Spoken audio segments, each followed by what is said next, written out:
I'll tell you something else that's embarrassing is having a title called Chief Transformation Officer. I have to tell you that when I was talking with Dave Mowat, how many of you know who Dave Mowat is? How many of you are personal friends with Dave Mowat? Actually, I'm surprised. Okay, we got a few. That's good. Everywhere I go, I get people always saying, Dave's a good friend of mine. And I say, I know, he knows everybody. So it's good to know there's a few in the room. But Dave talked to me and said, would you take on this role? And I remember saying to him, I actually hate the word transformation. I hate the word because my perspective is companies that say we're transforming, it usually means they've run out of other good ideas. So the deal we made was we're going to mean it. And we have. And how did I even get into that conversation? I used to just completely whine and bitch about how we needed to change things. Because the way we were serving our customers, we knew wasn't really working anymore. We would hear so many people in the communities that you're working and living in and trying to move forward to say, we love ATB because it's got so much heart and you work so hard, but things are just tough to get done sometimes and so on. And we recognized we had to do things differently. We had to think differently around how we built our products, how we delivered services to our customers, and that kind of opened up everything. So you still with me? Want me to keep going, or is that enough? Is that enough for? That's okay. Good. If you know a thing about ATB, and I'm not going to give you a big ATB infomercial, I promise. We're going to talk about other things, but I just wanted to, in case you're not that familiar, and just in case, give you a little bit of the high level what ATB is about. We're in pursuit of Albertans' greater good, and we're very clear to say Albertans, and not just Alberta, but the people of Alberta, and trying to help them. A couple years ago when we saw the economic downturn, and it's so funny, whenever there's a downturn, that's the time when ATB always steps up. And for me, it's one of the reasons I'm so passionate about this organization, because we really see the need for an organization whenever things, like ATB, whenever things get tough. And certainly a couple years ago, that was the role we played, and we stood by our customers and continued to grow our business, quite frankly, supporting Albertans through those times. And here, this is top secret, so normally only Tom can see this. This is our strategy on one page. I'm teasing. But this is our strategy on one page. So if you can actually get a full strategy on one page, it starts with a story. And we have actually a 94-word story that drives everything we do. But it really is, it comes down to a few simple words, including Albertans' greater good. But the way we look at our business is pretty simple. We think if we do two things well, one is be obsessed about our customers and do the best we can by them every day. And on the other side of it, if we think differently around how we can bring our services and our products and basically build our business, we can ultimately do great things. And we think that the outcomes would be we'd be the place to be, where you'd want to work. We'll be loved and respected by Albertans, and we mean all Albertans. We want Albertans to love us, even if they don't bank with us or do their banking with us. And we want to be number one in every market we're in, and that's a pretty hefty aspiration. We think if we do these things, we'll make all Albertans proud and do very well financially as well, but that's not the reason we're doing it. This is I'd say the special words in our 94-word story, and that is that our mission is to transform banking and make it work for people. And that's a picture of, anybody met Pepper? Anybody seen pictures of Pepper? That's Pepper's arm, because not that would give it away, but Pepper is a very special robot.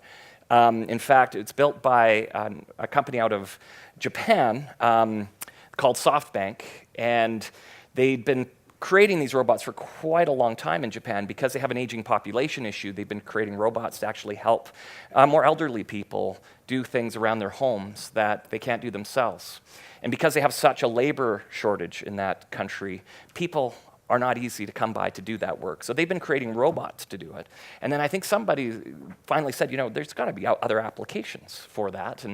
And we sent people literally to Japan and said, we want to get one of these robots.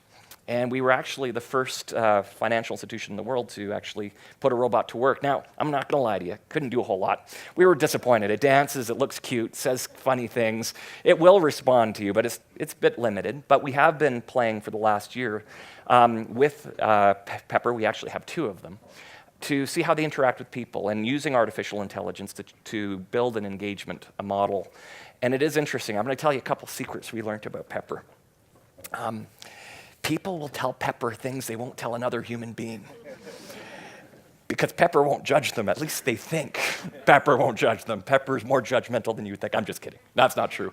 That isn't true, but that is actually a fact, and it's been kind of surprising to us. The other thing that we found interesting is, we thought that older people might not appreciate Pepper and like Pepper. Older people seem to love Pepper.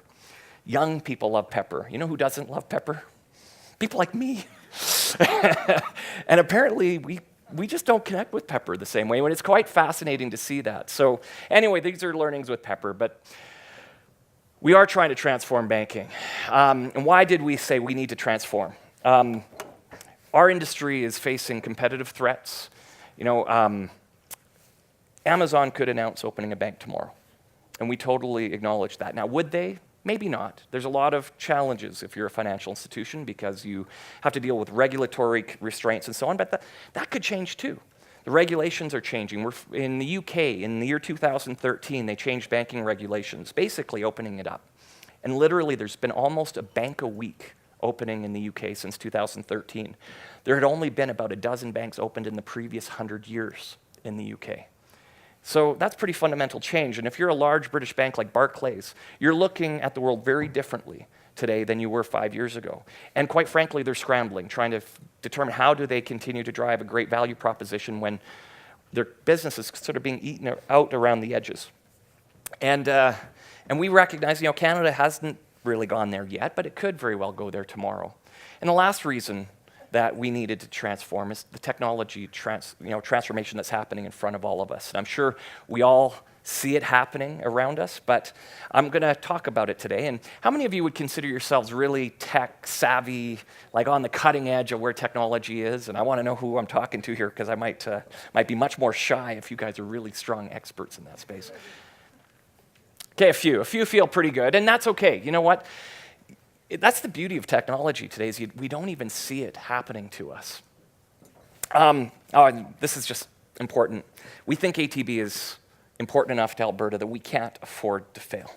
We need to make sure we're here to support Alberta through future good times and the future challenges that we have. And I think many of you who have been longtime Albertans know the roots of ATB came from the Dust Bowl of the 1930s when literally every other financial institution in the province head for the hills. They headed for the hills. They were closing branches all over Alberta, and the province of Alberta stood up the first Alberta Treasury branch.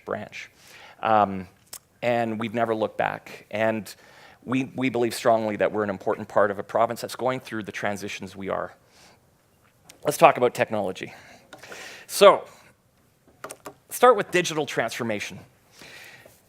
One thing that if you're in an information technology business like financial institutions are, we traditionally would look at technology in the frame of mind of you're going to build a massive, big, heavy, monolithic banking application that can process tens of thousands of transactions a minute and that can store mass amounts of data.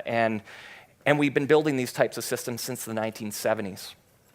And they're big and they're expensive, and you want to make a change, you want to create a new product or what have you, they cost lots of money. Now, if you're a big global financial institution, that's great. You've probably got lots of money and you can invest it. But the world's changed pretty quickly, and it's not just banking, it's changing across industries. We're seeing companies like Sears that 30 years ago were like global titans, running their whole business. Think about Sears. What is that? It's a supply chain business run entirely on technology, and they would run these big, complicated data centers with mainframes and you name it to run their business. And meanwhile, companies like Amazon could pop up out of nowhere, creating new ways to engage with customers on a digital platform that is low cost, it's light, it's easy, and can be run on things like this. And it's completely transformed the business models of retail. It's completely transforming the business models of financial institutions, because equally is true for us. And so the economic models of our business, and probably many of the businesses of the companies that you deal with on a regular basis, are transforming quickly because the economic cost of building products has changed. Meaning, the big companies of the past that had lots of money and that created a fair amount of barriers for entry to other businesses are being removed. There's no barriers of entry at all. And I have to tell you, I was mentioned, I did my MBA at Oxford, and there was myself and two others, we had this idea. We wanted to see how tough it would be to start a fintech. I've been working in the financial services industry for almost 25 years, and I always thought, it's got to be pretty complicated. It's got to be pretty hard to start a little financial services company. And you know what I found out? It ain't hard at all. For $5,000 US, the three of us put together a little company. At the time, it was called Invoice House. It's now evolved to something else, and I'll share the name with you in a second if you're interested. But the bottom line is for $5,000, we got regulatory approval by the British financial services regulator to start this little organization. We signed up. I'll give you the nuts and bolts of the business. It was basically an online broker to finance purchases for high street stores selling expensive things like jewelry, imagine diamond rings, engagement rings, selling them online, but these businesses not necessarily being able to offer financing at time of purchase. And it's amazing to me, the trend line towards how many people are spending literally $20,000, $30,000, $40,000 on like engagement rings online. And that's just one example. We signed up several financial institutions who were willing to offer loans. So we had little financial institutions who were willing to give very scary loans, almost like highest risk loans you can imagine, to very conventional institutions who are willing to give their loans at a much lower cost, and everything in between. And we built this little digital platform, which literally we paid high school kids in Finland, believe it or not, of all places, to build for us. Paid them almost nothing. Well, last year, that business did $1 billion of financings online in the UK and in 7 other countries. The company's now called DeVito. I have no interest in it whatsoever, just to be clear, because I had a great job at ATB, and I said, this thing's never going to work. And of the three of us, one fellow, his name's Christer Holloman, he was president of Glassdoor Europe. He left that job, and he started this, and he started by raising £50,000, then raised multi-million pounds, and he's now running quite an interesting and exciting business. Now, the good news is every time I talk to him, I say, congratulations on your success. I'm really thinking I'm so jealous. I'm just kidding, I'm not really. But he does also remind me is we're building a big business. We haven't made any money yet, so that's the positive. We're making lots of money at ATB still, which goes to the province, by the way.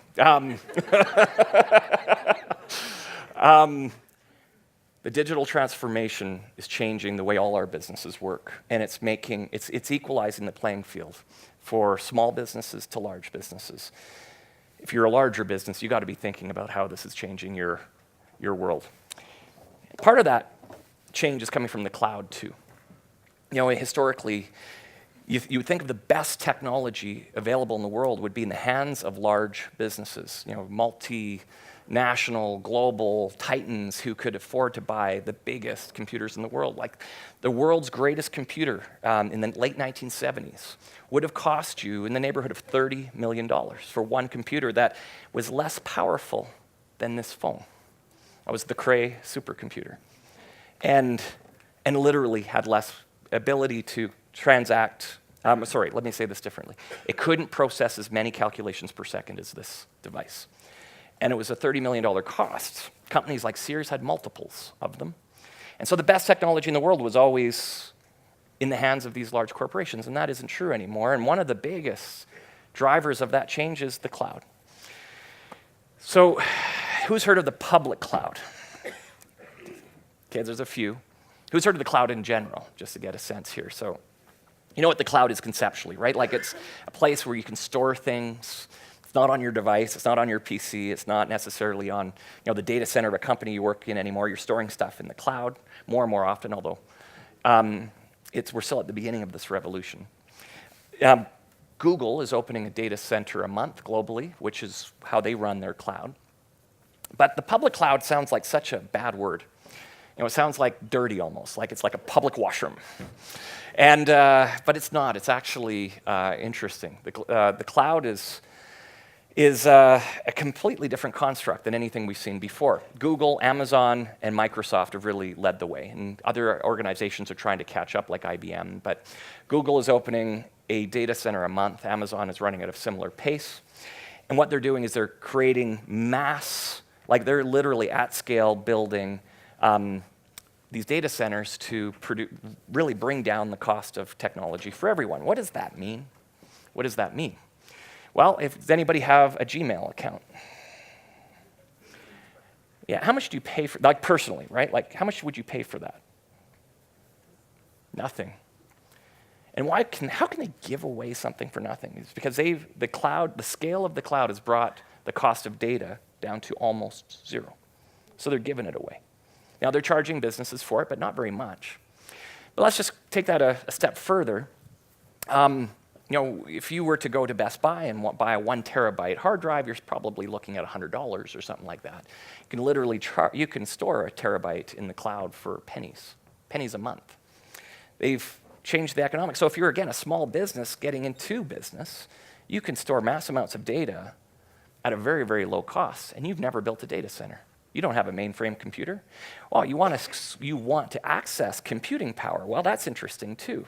Again, the big supercomputers of the past were only in the hands of large businesses. You can literally spin up a supercomputer in the cloud, and it might cost you 20 bucks. What it's doing is making the power of computing available to everyone. It's democratizing technology. Now, you can ask, is it safe or not? Well, Google will give you $100,000, and they will offer you a job for life if you can actually break into their data centers. So they're betting on the fact it's pretty safe. And the way I look at it, they run dozens and dozens. Actually, I think it's 40, 50, 60 around the world now, and they're building a new one a month. And the way they built these data centers is with architecture that's so advanced. My question to you, would you trust Google or Amazon, who have these mass resources, thousands of people who are literally defending the perimeters of these data centers? Would you trust them, or would you trust, I don't know, small little business in Nova Scotia, I'm just making that up because I don't want to pick on any community in Alberta,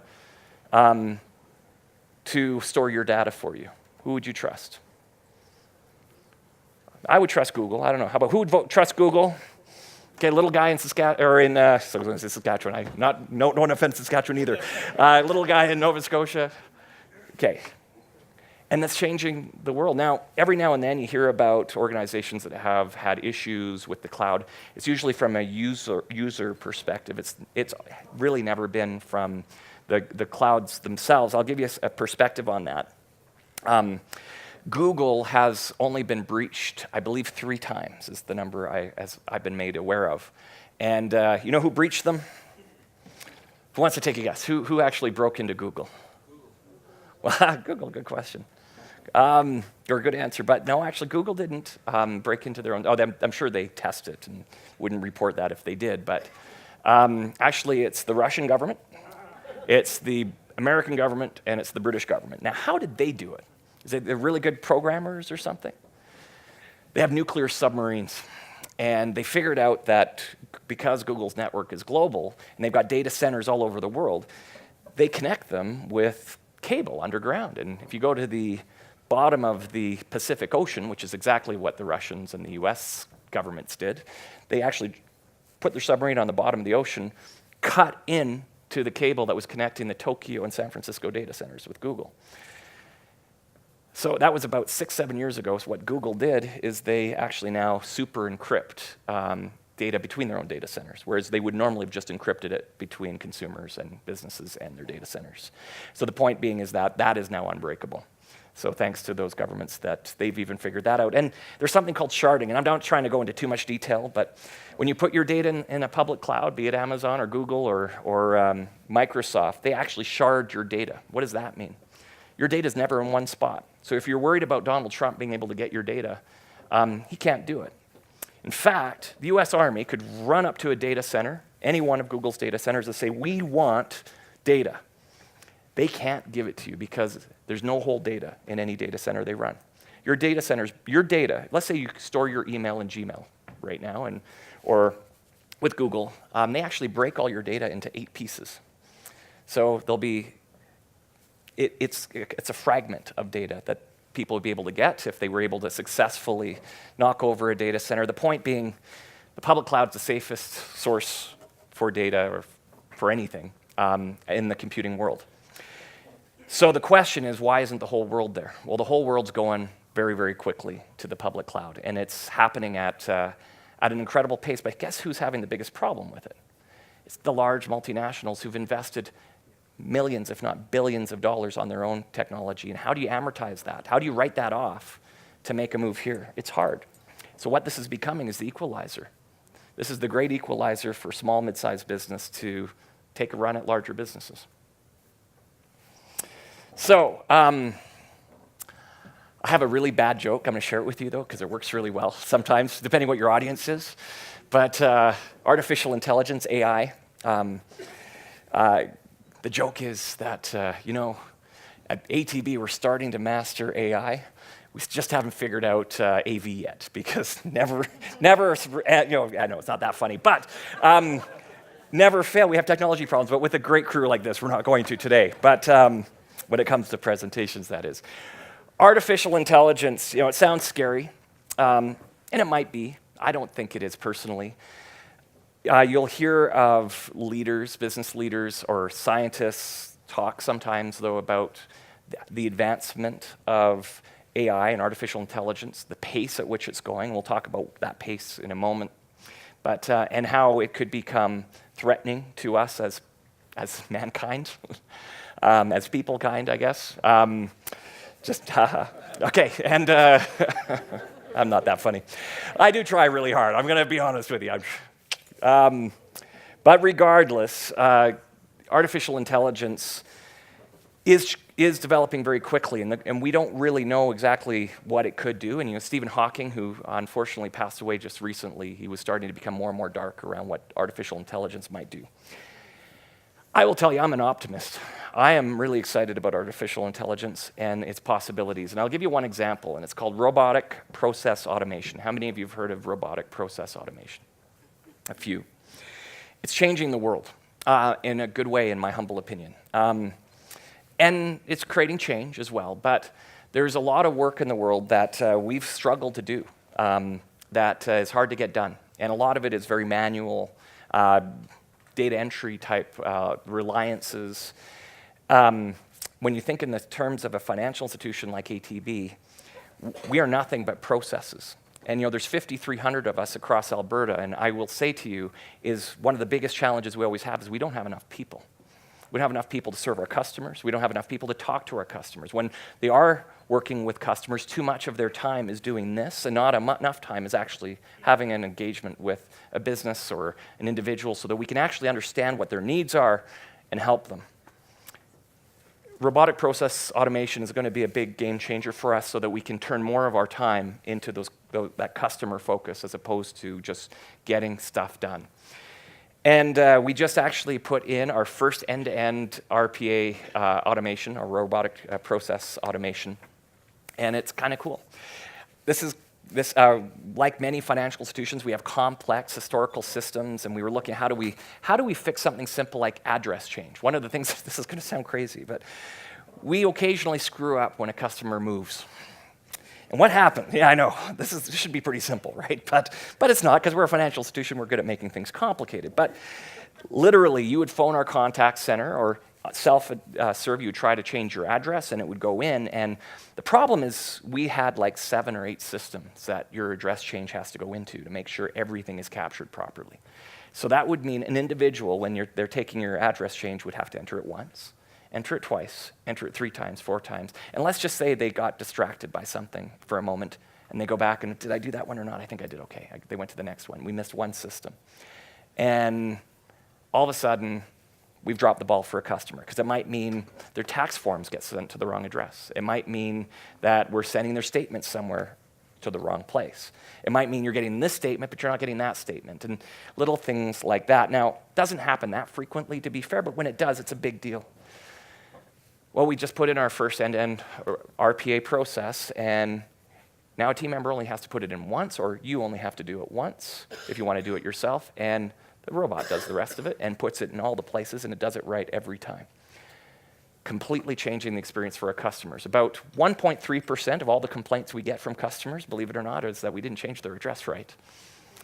1.3% doesn't sound like a lot, but when we're doing literally tens, if not hundreds of thousands of transactions a day for customers, it adds up. This is the power of robotic process automation. But AI goes further, and so data is, how many of you heard the word big data? Yeah, I love talking about big data, which goes to show you that if I was a machine learning PhD, they would laugh and go, big data, you don't know what you're talking about. It's like code for you don't know what you're talking about. So my suggestion to you all, and this is going to be maybe the best tip I leave for you, is if you want to talk about big data, talk about machine learning and artificial intelligence. Don't talk about big data, because that means you're cool. If you talk about machine learning, you're pretty cool. Okay, so repeat after me, machine learning. You see, you guys sound cool already. So, what does that mean? You know, we have, as a society, treasure troves of data. And when we're up close to it, we don't always see patterns, and we don't always see how things connect together, correlations. But the more data you have, the more you see it. Now, in fact, if you really take a step back, the way our human condition has evolved over time is we take samples, and from those samples, we draw conclusions. You know, so data in a world where it's been very scarce or very hard to come by, we'll do things like we'll survey 1,000 people. And we've all seen these types of Ipsos read surveys and so on, where they'll say out of 1,000 people, 67% believe X, you know, plus or minus 5%, whatever, 19 times out of 20. And it's a statistical variance. And it usually means it's right, but sometimes we call elections completely wrong, and we do other things wrong because it's not always accurate when you're sampling data. But in a world of big data, meaning think about every transaction you do, everything you do, you can actually start to draw conclusions that might actually be more accurate, in fact, generally are much more accurate.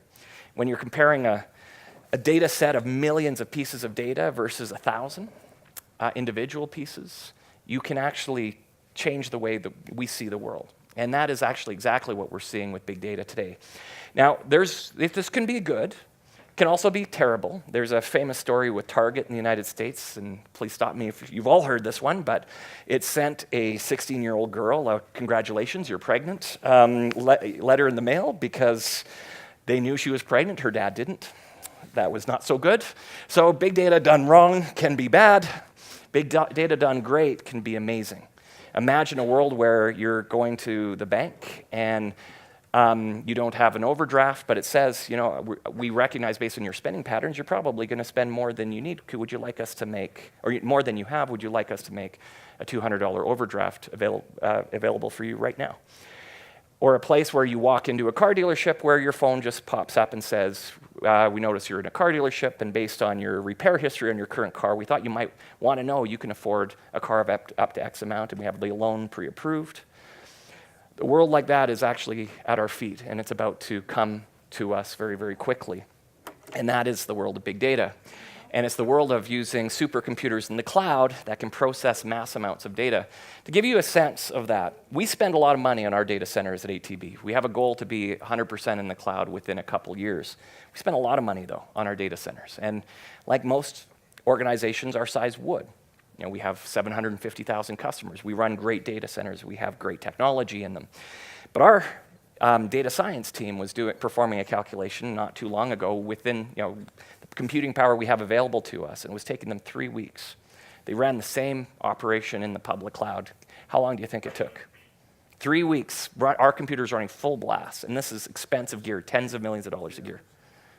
3 hours? 15 minutes. Yeah, and I think the bill was like $20. So that's the difference, and that is how we're getting insights in terms of big data. So this is probably hard to read from wherever you are, that doesn't matter. It's more the spirit here. This is the exponential curve. How many of you have heard of the exponential curve? Moore's law, right? It's pretty neat. I want to play a game with you guys, though. Is that okay? So I got a question for you. Would you rather have, for 1 month, $10,000 given to you every day, or would you rather have 1 penny on the exponential curve on day 1? 1 penny. 1 penny, good. How much money? Well, this is a trick question, so you know the answer, but how many of you would pick the penny?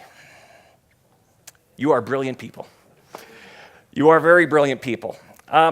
Because if you had $10,000 a day for 31 days, how much money would you have at the end of the month? $310,000, right? Pretty good. Not bad. And after day one, you'd have 10,000. What was that, sorry? I said not in February. That's right. 280,000 in February. Good point. Good point. But let's say it was a 31-day month. Let's just for fun. Data is important. Oh, you are good. You are good. We need people like you at ATB, by the way. So, yes, you'd have $310,000 in a 31-day month, $280,000 in a 28-day month. Day one, it feels good. Day two, it feels pretty good. And day 15, you'd have $150,000. Not bad. If you only got a penny on day one, but it was growing exponentially, so it was a magic briefcase, the pennies in it, and that briefcase was somehow able to double that penny every day. After day 15, you'd have $163. You're losing, right? Like your friend picked the $10,000 a day, and you're thinking, what did I do? I got $163, I got $150,000, this isn't fair. At day 30, you'd have $300,000 if you were getting $10,000 a day. How much would you have if you had picked the penny? Who wants to take a guess? At day 30. Well, you'd have 5.3 million on day 30. You'd have 10.6 million on day 31. Guess what? On day 32, assuming that magic briefcase continued to grow your money for you, you'd have 20 million. You're way ahead on the exponential curve, and technology, information technology to be precise, has been on the exponential curve since 1892. Now, in 1892, it didn't feel like it was going very fast. You can't see this, but the analytical engine was never built. But in 1900, conceptually was built, kind of one of the very first computers. Man, things went slow, right? Like, we've all heard the stories. In the 1960s, we sent a spaceship to the moon with a computer that literally had like a fraction of the power of this. Fraction. And yet it was performing calculations that we could never have imagined before. And this is where the exponential curve gets interesting. So you go to Best Buy or online, if you bought a computer for $1,000, you get a decent computer, don't you? Like, it's pretty good. And if you think about the computer you would have bought 20 years ago, it's meaningfully better. Would that be fair? Well, based on this exponential curve, which we are on, that $1,000 computer in the year 2030, how much better do you think it'll be than the one we have now? That computer will be smarter than you. Smarter, not just be able to hold more data, smarter than you. By the year 2050, how smart do you think that computer is going to be? It'll be smarter than the entire human race collectively. Collectively, all 8 or 9 billion of us. That's where we're at on this curve. So that curve was moving slow for a long time, and we're on the other side of it. A couple just perspectives on that. I'm sure you all saw Jeopardy a few years ago when IBM had their supercomputer, Big Blue, win. Ultimately became a chess champion, did some amazing things. And that was a few years ago when it took a room half the size of this room to perform at that level. A couple years ago, Google built a supercomputer that actually became the world champion at the game Go, which is kind of like chess, but at exponentially more complicated, and a longer game too. And people felt like if Go being one of the most complex games on Earth, if a computer could beat a person at Go, given like this is a game that's been mastered for thousands of years in China, then that's got to be really good. Well, sure enough, they built a computer that beat the world champion at Go. This is just a couple years ago. Well, just last year, Google built another computer that it didn't actually train to play the game Go. It let it learn itself. It was artificially intelligent. And so what the computer did to figure out how to beat a human being is it started to play itself at the game. And it just kept playing and playing and playing and you know how long it took to beat the computer they built 2 years ago? Who beat the world champion? Which, by the way, that computer was fine-tuned over the course of a couple years by engineers and people who were really smart. How long did it take this computer to beat that computer? 20 minutes. Without even knowing how to play the game, it went from having complete ignorance to being better than the best computer in the world 2 years ago in 20 minutes. And at this point, it's continuing to play itself, and it's gotten so good that it's pretty much unbelievable. Now, how is this sustainable? Think about microprocessors like they're tiny. How can we keep making them that much more powerful? Literally every 2 years, they're doubling in power. How is that possible? Well, in the year 2008, it was a pretty big year because that was the year Intel invented the computer that invents computers. People are no longer involved in the design of microprocessors at Intel. Computers are doing it, and that computer replaces itself every 6 months. So microprocessors are now in the hands of computers. And given they improve at the pace they do, that curve isn't going to stop. So you can say, well, when will information technology stop getting that much better? I don't think it ever does. And then you think about things like blockchain. Now, blockchain is the sort of the engine behind the cryptocurrencies, Bitcoin and so on, and it was really released in 2008. We'll talk about cryptocurrencies in a moment, but blockchain is interesting. Because if you want to talk about something that can be, disintermediate entire industries, blockchain is one of those things that could. I'm not saying it will, I'm saying it could. But for the longest time, one of the biggest reasons blockchain wasn't really being embraced or adopted very quickly is it was just very, very complicated. So computers took a long time to process transactions using blockchain. And I will talk more about some specific use cases of blockchain, but very simply put, for those of you who might be interested, blockchain is like a line of code that can be assigned to an asset, a currency, anything, and to an identity. And that code is essentially unbreakable. And one of the ways it is secure is that instead of it being stored in one place or on one computer that could be hacked or what have you, it's actually stored on a distributed network of computers around the world, literally thousands of them. So if you ever broke the ledger on one computer, you've got thousands of others who are verifying what the true transaction should have been, or the true contract should have been, or what the true ID would have been. And what's interesting there is that if you think about it in that perspective, this distributed security, so you don't have to trust a lawyer anymore to verify that, oh, yes, that house has changed hands, which is why we use lawyers. It's trust. How about an accountant? Accountants review financial statements, they audit things, they confirm. We trust accountants to confirm things are done right.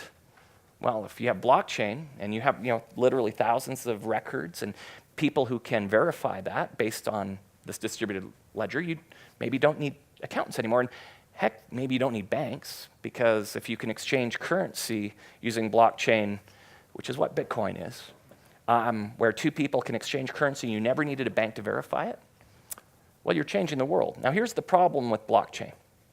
And why hasn't it been adopted? Like, why haven't we blown up all these industries? Is because you need everybody to agree how it works. It's a little bit like email. How many of you remember getting your first email address? Now, for those of you who are older like me, I remember getting mine. It was around 1991 or 2. And I was all excited because I had an email address, and then I realized I didn't know anybody to email. No one. And now I don't go back this far, but if you were in the 1950s and you were one of the first people to get a fax machine, it was pretty cool. You had a fax machine. Who were you faxing? Nobody. It wasn't until the late 70s you had somebody else to fax. Well, blockchain's kind of similar. You and I have to agree what the process is for exchanging information with blockchain. And that's the problem. Because as financial institutions, for example, it's pretty hard to get us all in a room to say, let's agree on a blockchain process that we're going to exchange information. And oh, by the way, as soon as we do this, we're disintermediating our own business. We're trying, though, because the way we look at it is we'd rather be the ones mediating our business than having someone else do it. But blockchain's coming. And the question, I always say, if anybody on my team, I always say, if you have a crystal ball, if you think you have a crystal ball, you don't. You're full of it. You're full of crap if you actually think you know what's going to happen. It took 25 years for fax machines to take over. It took almost a decade for email to really become mainstream. This might be next year. It might be 5 years from now. It might be 10 years from now. I don't know. But blockchain's coming, and it's going to completely change our world. As cryptocurrencies could as well. blockchain came from cryptocurrencies. It's basically the smart contract approach to the engine underneath cryptocurrency. And Bitcoin was the first. And if you're a conspiracy theorist, you might think that the NSA actually created Bitcoin. You might think that it's organized crime that did it. Organized crimes have been beneficiaries, perhaps, of it. They're not regulated currencies. And the notion was, it was created by people who believed that governments are corrupt. And because governments are corrupt, you cannot trust them to hold money. And the financial crisis really spurred that. Or you can't count on them to protect money. That inevitably greed and short-term gain will force things like printing money that creates too much liquidity of currency and drives down the value of it. And yet so many people are holding all their wealth in these currencies, either backed by the US government or the Canadian government or the British government. Take your pick, it doesn't matter. And we saw in Greece what happens when a country doesn't sort of back itself up. Now, they were using a European currency, but had they not been, it would have, or Venezuela is probably the best example. If you've ever seen a $1 billion bill, they printed many of them. Many of them. They had inflation where literally the currency was dropping in value by half every day. You can imagine that. That's the exponential curve going backwards. Literally. Well, could we trust a distributed network of computers instead to back up a currency? And so people started Bitcoin, and Bitcoin's really interesting. How does this govern it? How do we make sure they don't just print into infinite numbers of coins? And they're not really coins, they're virtual, of course, but well, because you've heard about the mining of cryptocurrencies and what have you. In fact, there's many towns and communities, and some I know even in Alberta, who are looking at, should we support, create incentives to create these mining operations here, little data centers where they just generate Bitcoins. What they did with Bitcoin is they created a limit on how many could ever be printed. So you don't have to worry about a government just printing more money like they were in Venezuela. Or sorry, Venezuela, what did I say Venezuela? I meant Zimbabwe. My whole example about Venezuela a few minutes ago was meant to be about Zimbabwe, just to be clear. Sheesh, important point. Although Venezuela is having issues with this currency as well. Bottom line is it's growing in popularity. The tricky is, again, we don't know what's going to happen with Bitcoin. At the moment, it's against Canadian law for financial institutions to trade in it. We can open a checking account for a business that trades in it, but we can't actually trade in those currencies ourselves because the currency of Canada is the Canadian dollar. The currency of the US government, or the US actually, and I guess you could argue is the sovereign currency of the world, is the US dollar. And we can trade in those things, we can't trade in these yet, but all that takes is the flip of the finger of a regulator to say, no, digital currencies or cryptocurrencies are now allowed and they could come. So what I would say is it's much like blockchain. You can put your money there and you can gamble. The one thing I will say is it was never designed to be a storage for currency. It was designed to be a trade. And so why that's important is I have a good friend of mine who smartly, or I'm not sure smartly, invested a lot of money a little while back into Bitcoin, believing this was going to go to the moon forever. And when it started to crash there a couple months ago, he said, I want my money out. Couldn't get it out. There's not banks behind it. Still need people to be willing to give you cash for Bitcoin. And he ended up getting it out at a great expense, actually.